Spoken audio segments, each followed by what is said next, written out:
En 2015, la Organización de las Naciones Unidas propuso un cambio en el símbolo de accesibilidad, modificando así el clásico símbolo de la persona en silla de ruedas por uno que busca poner foco en la accesibilidad y no en la discapacidad.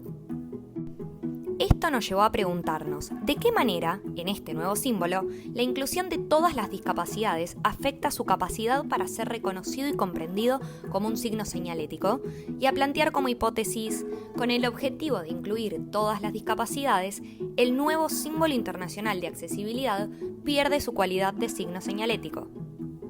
Mucho se ha mencionado y construido en torno a la discapacidad a lo largo del tiempo. Constantemente se plantean interrogantes sobre las construcciones ideológicas establecidas.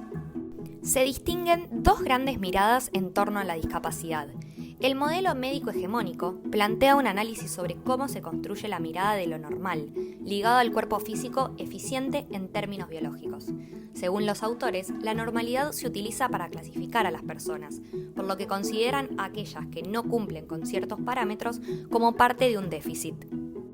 Por otro lado, el modelo social, planteado por la Convención Internacional sobre los Derechos de la Discapacidad, define a las personas con discapacidad como aquellas que tienen limitaciones físicas, mentales, intelectuales o sensoriales a largo plazo, y que al encontrarse con diversas barreras, pueden dificultar su participación en igualdad de condiciones con los demás en la sociedad.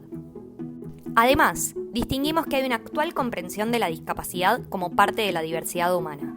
Esto es consecuencia del contexto de evolución tecnológica en el que vivimos, junto con nuevos canales de comunicación que plantean otras formas de acceso a la información y de interacción para con las personas con discapacidad y sus experiencias diarias. A lo largo del tiempo, se crearon signos y símbolos para representar diferentes cuestiones relacionadas con la discapacidad.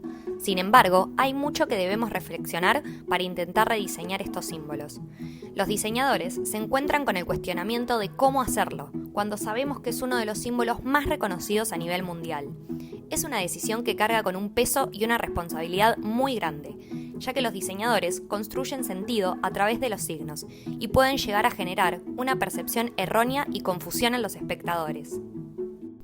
Como efecto de un mundo que es cada vez más complejo y saturado por la movilidad social creciente, se ha creado la señalética, una disciplina técnica que implica la interacción automática de mensajes visuales estáticos, precisos y discretos, con información inequívoca e instantánea que desencadenan en los individuos actos de comportamiento generalmente voluntarios, advirtiéndoles sobre la disponibilidad de un servicio o establecimiento.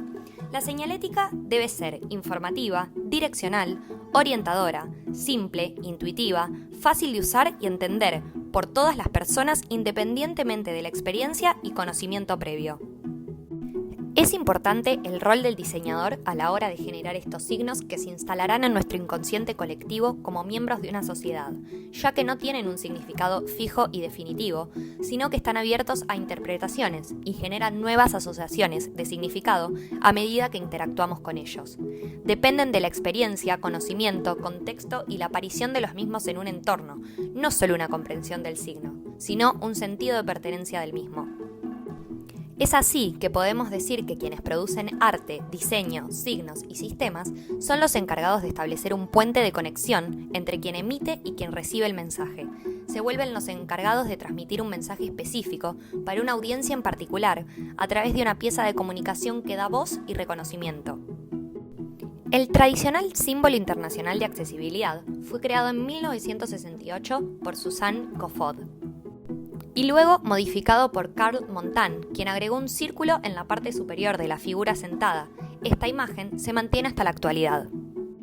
En 2010, a cargo de Sarah Hendren y Brian Gleney, se propuso la modificación del diseño tradicional, buscando romper con su trazo estático para darle características de activo y en movimiento, y así logran representar de mejor forma la vida independiente y participativa de las personas con discapacidad.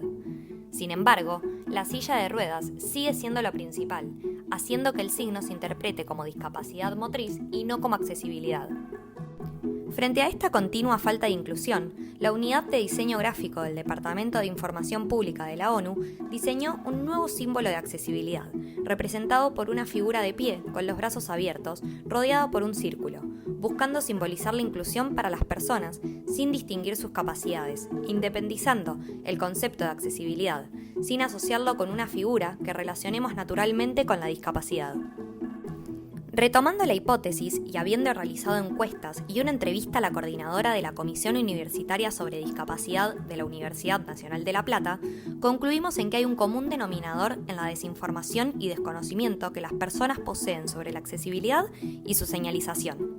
La mayor parte reconoce el símbolo anterior como una representación de la discapacidad y consideran que este nuevo símbolo se centra visualmente en la integración y conexión entre partes, mientras que conceptualmente se asocia a la inclusión, dejando atrás, por segunda vez, el concepto de accesibilidad. El público encuestado se encuentra dividido casi en el 50% sobre el cumplimiento del objetivo de la ONU.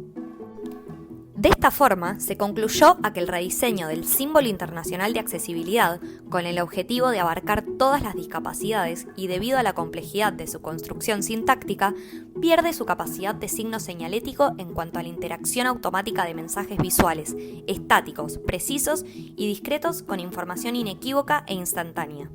Un rediseño que genera más dudas que certezas. Por lo tanto, la hipótesis es verdadera.